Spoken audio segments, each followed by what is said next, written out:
Hiduplah dengan karaktermu, jangan mengubah dirimu hanya untuk sebuah pengakuan. Kembali lagi bersama saya Stephen. Seperti biasa jangan lupa siapkan apa? Ya tentunya Kopai dan Utbray untuk menemani kalian dalam menonton alur cerita film ini. Selamat menyaksikan dan celepot!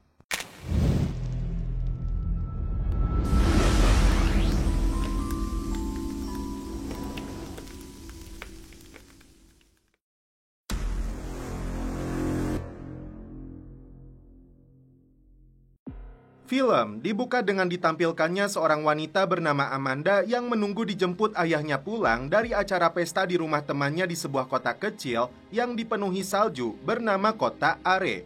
Karena ayahnya sulit dihubungi, malam itu Amanda pulang seorang diri mengayuh sepedanya. Padahal ayahnya sedang sibuk dalam adegan mobil bergoyang. Di tengah perjalanan, sebuah mobil yang terus membunyikan klakson menghampirinya. Siapakah orang dalam mobil tersebut?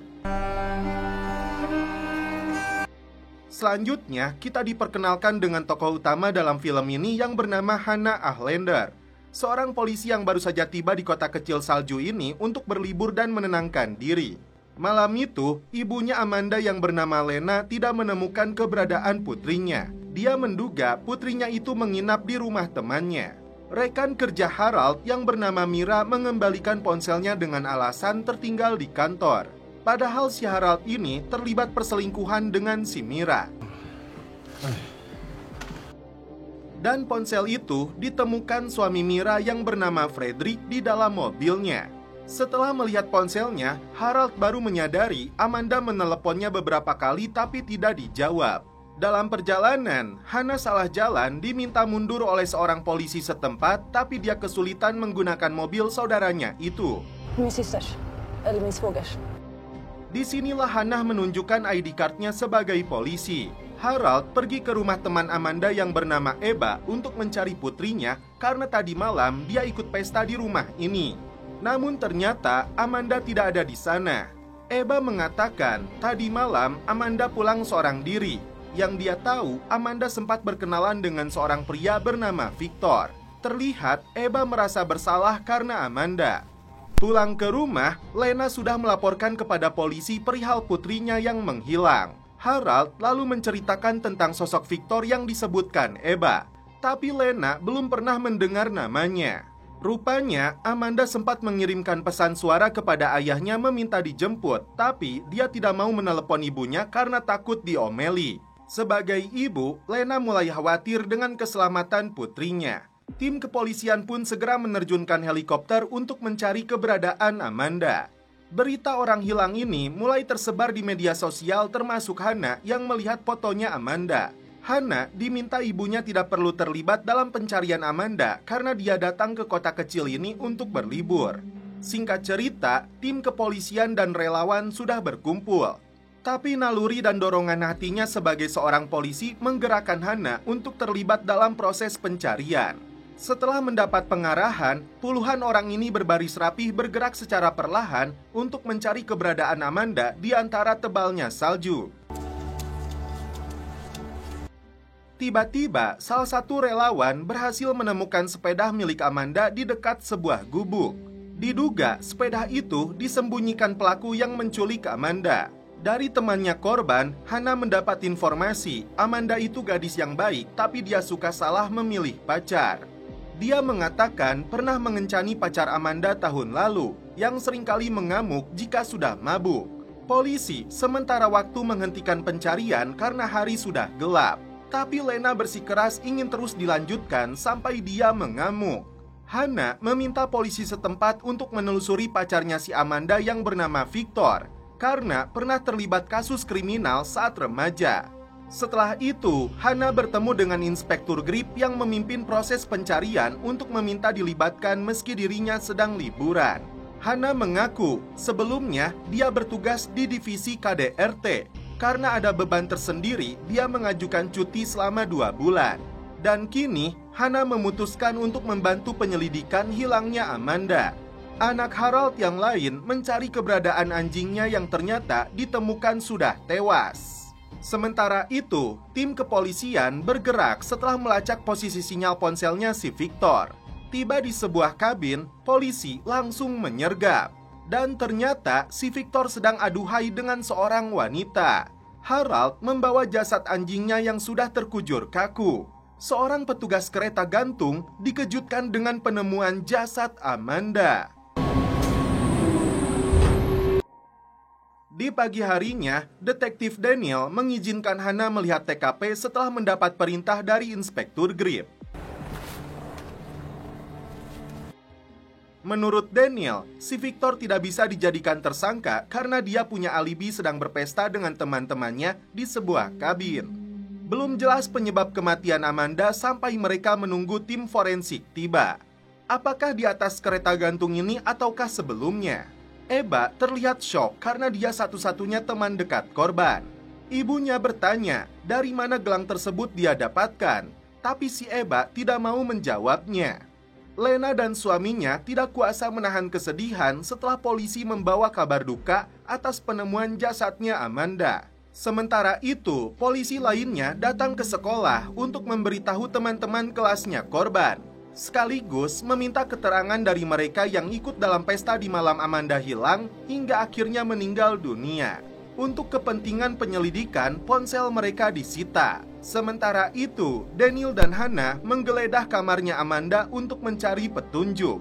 Ayahnya pun mengaku tidak tahu kenapa Amanda menyimpan banyak uang tunai, padahal dia biasa memakai kartu pinjol dan dompet digital. Harald juga mengatakan anjingnya ditemukan telah mati. Polisi akan menyelidiki juga kematian anjingnya untuk memastikan penyebab dan apa ada hubungannya dengan kematian Amanda atau tidak. Semuanya masih menjadi misteri dan teka-teki yang belum terungkap. Petugas forensik yang bernama Yiva menyebut Amanda kemungkinan tewas karena dicekik lalu jasadnya dipindahkan ke atas kereta gantung dengan alasan yang belum jelas. Untuk lebih detailnya, mereka menunggu proses otopsi. Daniel meminta persetujuan atasannya untuk mengecek latar belakang Hana karena menurutnya mereka terlalu cepat memperbantukan Hana di markas ini. Setelah melihat rekaman dari salah satu ponsel teman korban, Hana melihat sebuah mobil di luar rumah si Eba tepat pukul 2 malam. Karena itu, Hana menghubungi si Daniel. Di pagi harinya, Daniel memanggil Hana karena dari Polres sebelumnya tempat dia bertugas, Hana sedang dalam penyelidikan karena menyerang rekan kerja. Tapi Hana tidak mau menceritakan masalahnya. Mereka lalu meminta keterangan dari si Eba karena dalam video tersebut terlihat Eba dan Amanda seperti bertengkar. Tapi si Eba menjawab dia tidak ada masalah dengan Amanda. Jelas ada yang disembunyikan oleh si Eba tapi dia tutup rapat mulutnya. Diam-diam, wanita bernama Zuhra masuk ke kamar Amanda untuk mencari sesuatu. Dan sepertinya dia diperintah oleh wanita berambut pirang ini bernama Anika. Kembali melihat rekaman ponsel, Hana dan Daniel mendengar sesuatu yang dikatakan Eba tentang boneka Ken. Tim kepolisian akan mencari jejak mobil mencurigakan dengan logo penyewaan yang mereka lihat. Sedangkan uang yang ditemukan di dalam kamar Amanda masih menjadi misteri. Bisa saja didapatkan dari hasil penjualan narkoboy. Di sini, Hana mengaku baru saja putus dari pacarnya. Sedangkan Daniel tinggal bersama pacarnya yang seorang janda beranak satu. Bermaksud pergi dari rumah saudaranya, Hana melihat petugas kebersihan bernama Zuhra menelepon ibunya dengan cemas. Terlihat wajahnya bekas dipukuli. Can I see? Fredrik memberikan peringatan kepada Harald yang sedang bermain ski karena dia tahu perselingkuhan si Harald dengan istrinya. Harald akhirnya mengaku kepada polisi bahwa dia berselingkuh dengan asistennya yang bernama Mira. Malam itu, Fredrik menemukan ponsel di dalam mobilnya Mira. Karena itu, Harald menduga Fredrik membunuh Amanda sebagai bentuk balas dendam kepadanya. Tak mau buang waktu, Daniel dan Hana langsung meminta keterangan dari Fredrik yang mengaku menginap di rumah saudaranya saat Amanda terbunuh. Fredrik terlihat mencurigakan dengan jawabannya karena mengaku tidak marah, padahal dia tahu istrinya berselingkuh dengan si Harald. Apakah Fredrik setega itu? Inilah yang diragukan polisi. Du blir inte orolig. Blir man bedragen så blir man jävligt arg. Jag tänker inte säga något mer. Eba dipaksa seorang pria berambut putih untuk ikut dengannya. Sedangkan polisi akhirnya menemukan identitas pria yang menyewa mobil di malam itu yang diketahui gurunya Amanda yang bernama Lassie. Dan inilah si Lassie yang pergi membawa Eba, bahkan seenaknya menyentuh muridnya sendiri. Guru bejat ini membawa Eba ke apartemennya. Tak berselang lama, datanglah polisi. Daniel langsung berlari ke belakang untuk mencari jalan masuk melalui jendela. Lassie mengancam akan menyebarkan foto vulgarnya ke semua orang jika dia berani melaporkannya kepada polisi.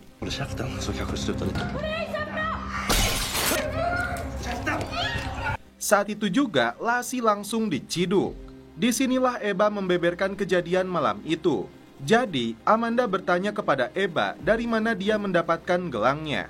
Amanda ternyata mengetahui gelang itu berasal dari si Lassie yang dijuluki boneka Ken karena wajahnya yang mirip. Eba lantas menceritakan perlakuan guru bejat itu yang meminta foto vulgar dirinya. Amanda yang marah langsung mengirim pesan kepada si Lassie.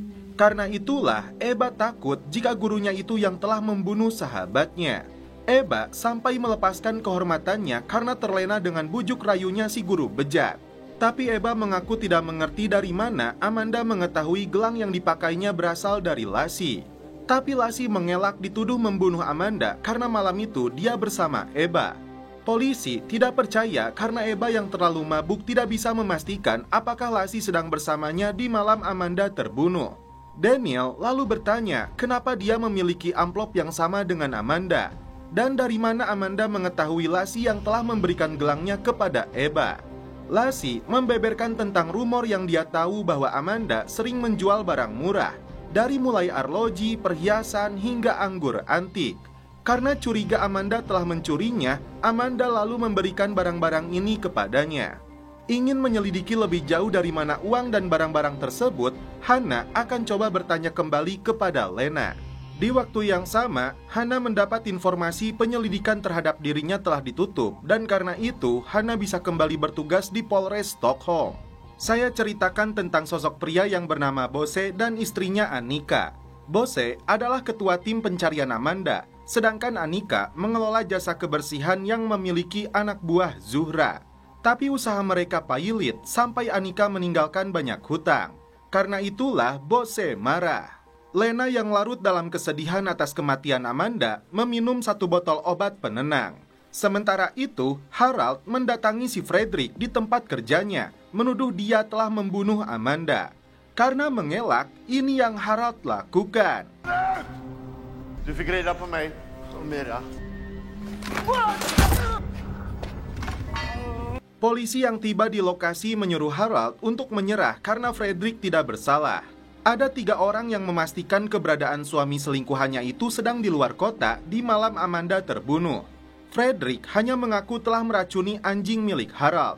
Tiba di rumah Lena, polwan cantik ini segera memberi pertolongan pertama agar Lena memuntahkan obat penenang yang dia minum.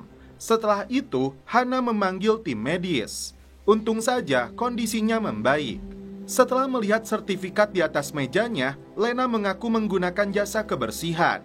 Petugasnya bernama Zuhra yang dekat dengan Amanda, wanita sama yang membersihkan rumahnya Hannah. Disinilah Hannah tahu pemilik jasa kebersihan rumah itu adalah Annika. Malam itu juga, Hannah pergi ke rumah Annika namun hanya bertemu dengan Bosse. Polisi ini mengatakan ingin menyelidiki kasus pencurian yang dilakukan para pelancong atau imigran.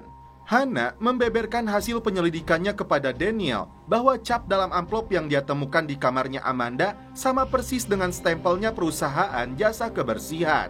Hannah curiga Zuhra lah yang telah mencuri barang-barang dari rumah pelanggannya untuk dijual murah bersama Amanda. Malam itu juga, Hannah meminta keterangan dari Zuhra yang mengaku membutuhkan uang untuk ibunya dan keperluan hidupnya. Karena itu, dia meminjam dari bosnya sampai dia menahan pasportnya. Zuhra pun mengaku mencuri barang-barang dari rumah yang dia bersihkan. Karena ketahuan oleh Amanda, bukannya dilaporkan, Amanda justru menjual barang-barang itu dan uangnya dikirimkan kepada ibunya. Di malam terbunuhnya Amanda, dia sudah meminta Amanda untuk menghentikan pencuriannya karena bosnya sudah tahu. Tiba-tiba, Bosse muncul di sana melepaskan tembakan. Jag vill bara prata. Zura, I need to go, but I'll call for help. Setelah tersangka kabur, Hana meminta bantuan markas untuk mengejarnya. Saat Hana sedang mengejar tersangka, tiba-tiba mobilnya ditabrak.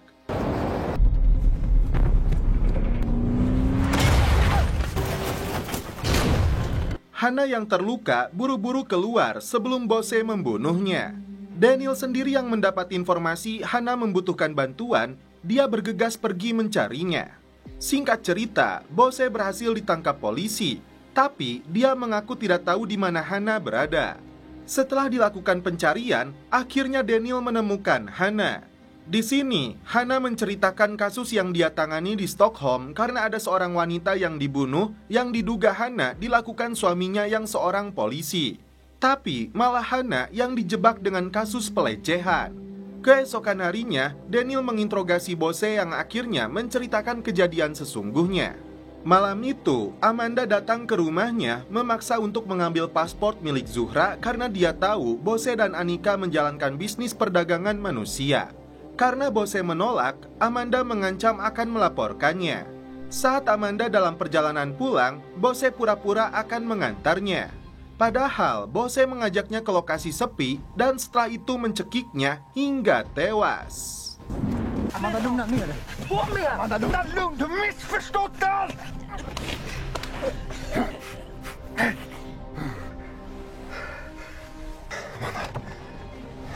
Bose merasa menyesal, frustasi setelah Anika menghancurkan bisnis jasa kebersihannya dengan berbagai hutang di mana-mana.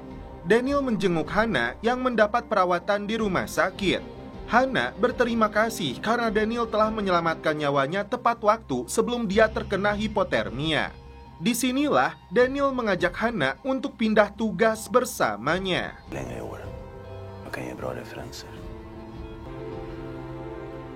Hari itu ditemukan potongan kepala yang terkubur di dalam salju. Hana yang sudah kembali pulih memutuskan untuk bertugas di kota Are bersama Daniel. Setelah dilakukan olah TKP, ternyata potongan tangan dan kakinya tersebar di berbagai titik tepat di bawah jembatan kereta api yang sudah beberapa kali digunakan orang untuk bunuh diri. Scene selanjutnya diperlihatkan seorang wanita membawa anaknya. Tak jauh dari lokasi, seorang pria sedang memegang amplop yang berisi uang mengawasi dari dalam mobilnya. Setelah dilakukan penelusuran, tim kepolisian belum menemukan lengan kiri dan kaki kanan korban. Terdapat bekas luka pukulan. Selain itu, petugas forensik menemukan banyak serat katun merah. Selanjutnya, diperlihatkan dua orang pria sedang santuy di sebuah bar dan setelah itu mereka pun rujit. Wanita tadi melaporkan kepada polisi karena kesulitan menghubungi suaminya seharian ini. Dia khawatir suaminya telah menghilang. Ternyata korban mantan atlet ski dan wanita tadi adalah suaminya. Karena bekas luka di kepala, korban dipastikan ini kasus pembunuhan, bukan kecelakaan atau bunuh diri. Karena itu, inspektur menugaskan Daniel dan Hana menyelidikinya. Kabar duka disampaikan oleh Hana kepada istri korban. Rekan korban yang bernama Linus ditelepon seseorang bernama Rafael untuk membayar hutangnya karena Johan ditemukan tewas. Linus terkejut dengan informasi yang dia dapatkan tersebut. Setelah itu, tim kepolisian bertemu dengan anak tiri korban yang sangat dia sayangi, bernama Leo. Selanjutnya, Hana meminta keterangan dari teman korban yang bernama Carl. Seharusnya dia datang untuk makan malam, tapi dia batalkan. Linus terlihat marah setelah dia mendapat informasi sewanya tidak diperpanjang. Mereka beralasan karena Johan tewas. Giliran Linus yang dimintai keterangan oleh polisi. Hana sempat bertanya tentang lokasi bernama Pilgrim. Selain itu, dia penasaran dengan bibirnya si Linus yang bengkak.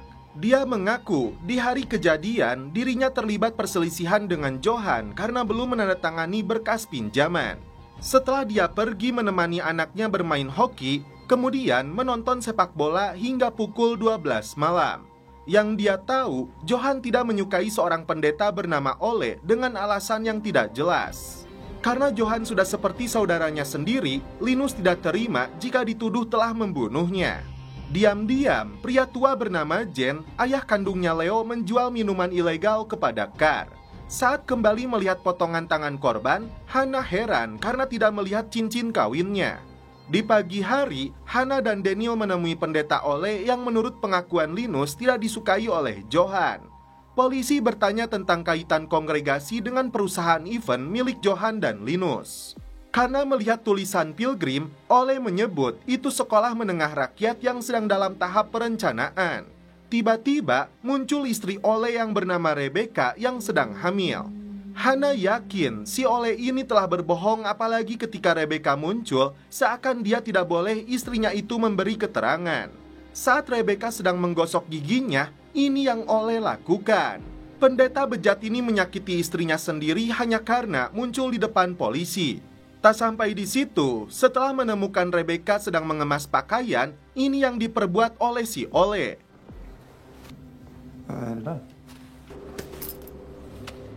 Varför ljuger du för?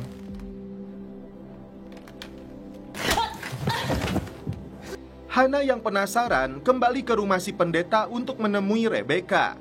Setelah melihat wajah Rebecca lebam, Hannah menawarkan diri untuk membawanya pergi. Rebecca yang sudah tidak kuat lagi setuju pergi bersama Hannah untuk tinggal sementara waktu di hotel. Karena melihat cincin di jarinya, Hannah bertanya tentang Johan kepada Rebecca. Dan ternyata Johan adalah mantan kekasihnya Rebecca yang sangat dia cintai. Setelah menikah, Rebecca masih berhubungan dengan Johan. Keduanya berselingkuh dan kembali akan bertemu di malam Johan ditemukan tewas. Apakah Ole pelaku yang telah membunuh Johan? Di sini Rebecca tidak bisa memastikannya. Hannah dan Daniel memutuskan untuk menangkap Ole. Tiba di rumahnya, ternyata pendeta itu sudah tidak ada. Ternyata malam itu Ole datang ke hotel untuk mencari Rebecca. Karena petugas hotel tidak bisa memberikan nomor kamarnya, dia sengaja menyalakan alarm. Saat itulah si Ole melihat Rebecca lalu mengejarnya. Ole berusaha membujuk Hannah agar membuka pintu, tapi Rebecca menolak karena sudah tidak percaya lagi sambil mengatakan bayi dalam kandungannya ini bukanlah anaknya. Di luar dugaan, ini yang dilakukan pendeta bejat ini.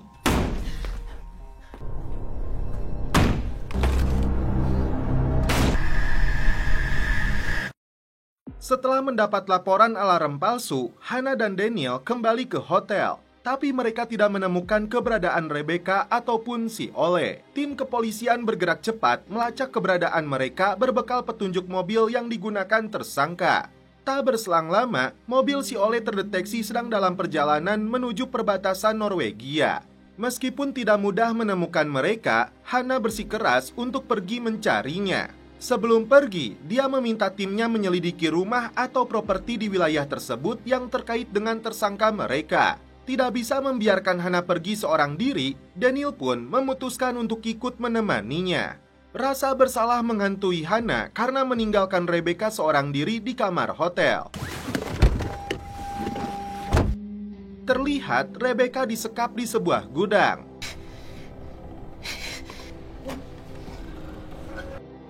Setelah mendapat informasi Ole pernah bekerja di sebuah pabrik batu, Daniel dan Hannah langsung meluncur ke sana. Saat si Ole masuk ke dalam gudang, ini yang dilakukan Rebecca.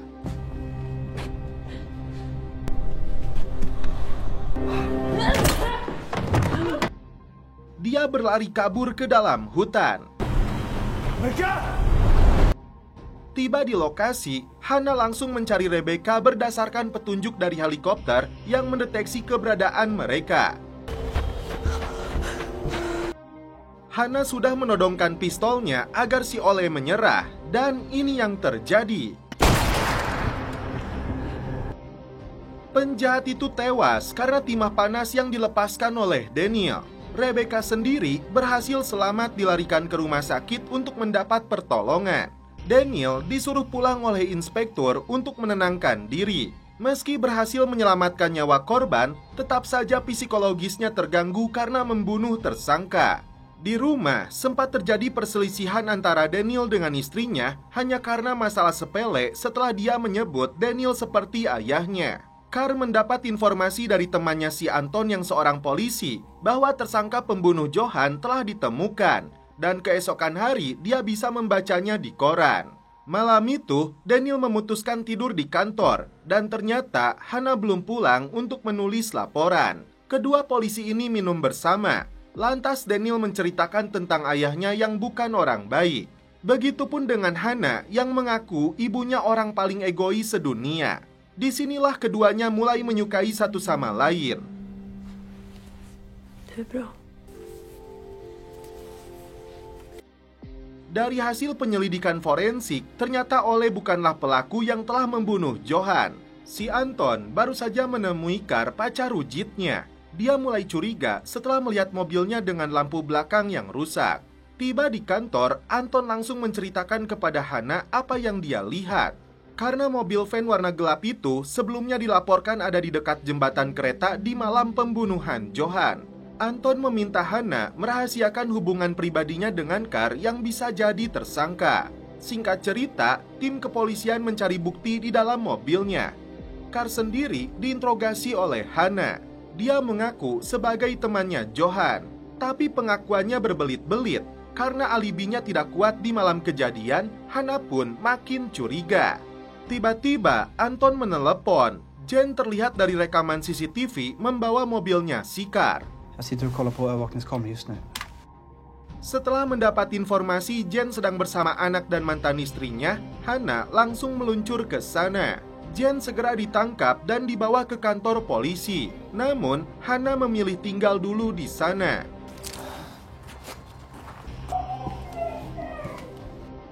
Saat melihat foto, dia heran kemana gorden rumah istrinya si Johan ini. Gardinerna. Dia mengaku sudah membuangnya karena gorden itu digunakan untuk membersihkan darahnya korban. Tiba-tiba Leo mengaku sudah tidak tahan lagi. Dia berlari keluar rumah, mengaku tidak sengaja membunuh Johan. Disinilah terungkap semuanya. Hari itu Leo menyaksikan ibu dan ayah tirinya bertengkar karena Johan masih berhubungan dengan Rebecca. Leo yang marah langsung memukul kepala Johan dengan singkup. Sampai akhirnya Johan meninggal dunia. Jasadnya kemudian dibawa oleh Jen atau ayah kandungnya Leo menggunakan mobil van milik Kar untuk dibuang di bawah jembatan. Tiba-tiba Leo berlari ke arah kereta api. Namun untungnya Hannah lebih dulu menyelamatkannya. Bocah ini pun harus mempertanggungjawabkan perbuatannya. Meski Hannah cantik, Daniel memutuskan untuk tetap setia kepada istrinya.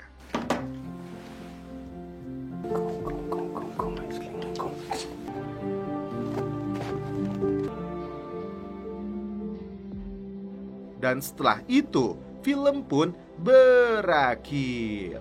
Oke guys, terima kasih yang sudah menonton sampai episode terakhir ini. Salam percelopotan duniawi, keep enjoy.